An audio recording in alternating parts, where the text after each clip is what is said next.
ئەچمە لای کاک هاوڕێ لە قوشتەپەوە.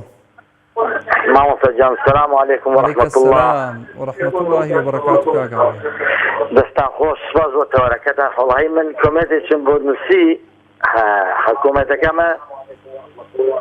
بەرمیلەکانمان کاتێک لای وەکیلەکاندانە لای نوێنەری بایعەکاندانە بەرمیلەکان لە مەزیات سەمایان دەکرد ئەوەندە دڵخۆش بوون کە بەرمیلەکان 6 ساڵ بوو نەوتیان نەدیدەوە غەریبانە هەنی بەرمیلەکان لێمە دڵخۆشتر بوون تەمان زۆری بەرمیلەکان کول بوون ئاستی لە هەنگچیەکانی دا الحەمدولیلا بەدەیان لە هەنگچی تاچیان کردەوە بەرمیلەکانیان بۆ تاکردینەوە ئەوان یەک شت زۆر بەداخەوە عنی نرخی بەرمیلی بەتا 5,000 دینار يعني ئەم ملەتان هەوانی کە کارێک دەکەن يعني لە پێش ئێمە ومانە لە خودبان لە پێش ئێمەمانە لە ڕێزی پێش مەلایەکانی جات مزگەوتەکان دادەنیشن ئەم لە فرسەتێک دەگەڕێن سوێن بەخوا بەرمیل 22,000 دینار بێستا بە 47,000 بە 50,000 دینارە ئەمە یەک نەوت لە قوشتەپە هات خۆیان بەخوا نەوتەکە بەکار نایە والله وبالله وتالله ئەوەی بەکاری وەریگرتووە بەکاری هێناوە دەڵێ لە ماوەی ئەو 20 سەعاتێک کە لە سۆبام کردووە يعني لكن وقت بدل لما امر تاخذوك ما كده مزفك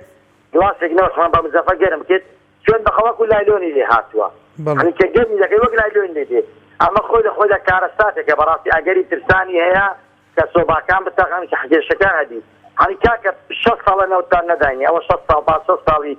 وهذا شلون مثلا كسك بندق للشخص بين ازاد الى فرق زنابي دادر بلا كاك والله قصدك الا فرماوا البرميلەکان نەوتەکان جوان لێ هاتووە کاک محمود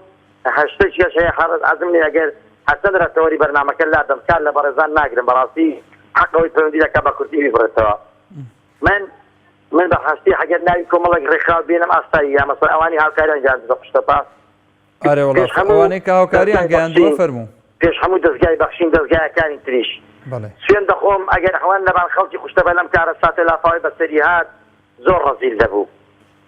زۆر ڕەزیل دەبوو والله وبالله وتالله هاوکاری خەڵک دەستگاکانی خێرخوازی نەبا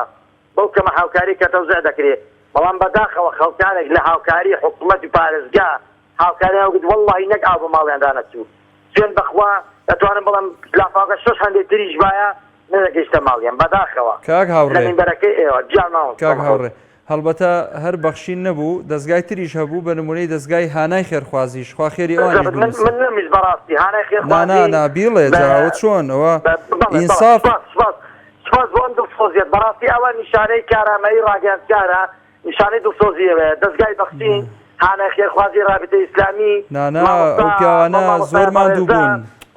کاک ئارازی خالیدی هەموو ئەو بەڕێزانی کاریان گەیاندێتە قوشتەپە مەمنونیانی ئەوەی من خۆم یەک لە زیان لێکەوتوانم بەڵام بەداخەوە براکەم کە کۆرپەیەکی لەدەست چوو بۆ ئێمە گەورەترین کارە سات بوو یعنی ئێمە بۆ ئێمە زۆر داغبار بوو برای تۆ بوو؟ بەڵێ کوڕی برام بوو کوڕی نەبەزی برام و من ئەوتەوەی بۆ باز ناکەم کە خەڵک عاتیفە بۆ خەڵک دروستکەم بەڵام من رێنەو مینبەرەوە والله مەمنونی تاک بەتان خەڵکی کوردستانی کاک نەبەز برای تۆ بوو دانەر کوڕی نەبەزی برام بوو بەڵێ نەبەز برای تۆیە؟ بەڵێ هەبەز برای منە لا حول ولا سوێن بەخوا کاک محمود گیان سوێن بەخودا ئەوەی خەڵکی کوردستان و بەڵێ کوڕی نەبەزی برا گەورەمە سەرخۆشیتان لێکم برام خی گەورەی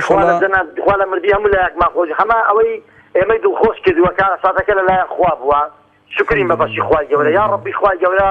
سەبوریمان بدە سەبوری برازنەکەم بدە خوای گەورە سەبوری دایکم و باوکم و پلکیشم بدە حەزەکە داچی مامۆژنەکە خەوەڕاستی بۆ ئێمە کارە ساتێکی گەورە بوو ئەم کارە ساتە بەڵام ئەوەی ئێمە دڵخۆش کردو هیچ کەسێک قەدری لێ نەکردین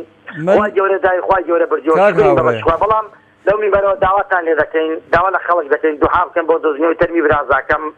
نەک هەر برازاکەم ئومێدی زەرجی ئێمەی سوتوان ئومێدی هەر کوڕی ئێمەیە ئومێدی هەر کەسی ئێمە بوو بەڵێ کاک محمود جان کاکە گیان من داواکارم لە خوای پەروەردگار سەبووری دایک و باوکی کە کاک نەبەزی برای تۆیە هەروەها خێزانی بەڕێزی کاک نەبەز ئیشەڵا خوای گەورە سەبوریان بدا لێرەوە من سەلام و ڕێزم بۆیان هەیە دوعای خێریان بۆ دەکەم خوای پەروەردگار دەروی ڕەحمەتی خۆیان لێ بکاتەوە ئینشاءالله و ئەوە ببێ بە دوان ناخۆشییان و ئینشاءالله یعقوب ئاسا چاوی ڕۆشن ببێتەوە بەنەوەی داهاتووی بەوەی کە پشتیوان بەخوای گەورە هەم یوسفەکەی خۆی بدۆزێتەوە ئینشاءالله ئەگەرچی ئومێد دەکەین خوای پەروەردگار ئینشاءالله هات چۆن ئەڵێ بارانی ڕەحمەتی خۆی بارانی سۆز و عەتف و بەزەیی خۆی ئۆقرەی و ئارامی ببەخشێ بە دایک و باوکی ئینشاءڵڵا بە باشترین شێوە قەرەبویان بکاتەوە ئینشاءڵڵا. بەس کاک محمود یەک پەیامم هەبوو ئەگەر ئازیەت نەبی وەک کاتم پێ بدەیت داوای لێ بردن دەکەم دووبارە. بەڕاستی ئێمە هەنی هەمووی بەنای خۆم خانەوە دەکەمەوە سوپاسی هەموو خەڵکی کوردستان بکەین سوپاسی تاک بە تاچی دەزگاکانی حکوومەت بکەین سوپاسی برایمان لە بەرگری شارستانی بکەین سوپاسی برهەمان لە ئاسایش بکەین سوپاسی تاک بە تاک دەکەین سوپاسی هەموو کەسان دەکەین ئەگەر تەخەب بۆ لە ناخۆ لە ماڵەوە فرمێسکێکی حەڵەشبی ئاخی هەڵکێشا بێت مەمنونتانین مەمنونی هەموو لایەکین ئەوەی لەسەر ئێمەیە حیمە ناتوانین قەرەبووی چاکی خەڵکی تەنها بە دوعاکردن نەبێ خوا پاداشان بداتەوە بەڵام لێرەوەش بەڕاستی داوا دەکەم مامۆستایان یعنی لە هەموو دەرگاکان یعنی تەنها دوعای دۆزینەوەی تەرمەکە بکەن بەڕاستی یعنی من سەر تەخدەوەم دوعای دۆزینەوەی تەرمی ئومێد بکرێتن دواتر تەرمیدانێت ئومێدیش هەر برای من بوو ئومێدیش هەر برازای من بوو دوعا دەکەین خوای گەورە سەبووری هەموو لایەکمان بداتن بەڵام یعنی پێشم خۆشە یعنی هەو دەستگانێک کە هاوکاری خەڵک دەکەن ئەو شوێنان کە هاوکاری خەڵک دەکەن بەڕاستی هاوکاریەکان بگرێت ئەو کەسانێک کە شایستن دووبارە سپاسان دەکەم بەڕاستی ئەو بابەتەش کە باسن کێژەدەڵن بەرمیلەکان بەڕاستی سەمان دەکرێت بڕوات تەبیان بەرمیلەکان هێمە دڵخۆشتر بوون دەستخۆش دەست و بابی جەناب و هەموو کارمەندان خواتان لەگەڵ دەستخۆش کاک هاوڕێجان دووبارە پرسە و سەرە خۆشتان ئاراساکەین خوای گەورەی ئینشەڵڵا کەس و کارتان بە بەهەشتی پان و بەرین شاد بکەوەی لە دەستان داون خوا بۆتان قەرەبوو بکاتەوە یا ڕەب العالەمین بە باشترین شێوە و بە باشترین نەوە لە داهاتوە ئینشاء ئەڵڵا.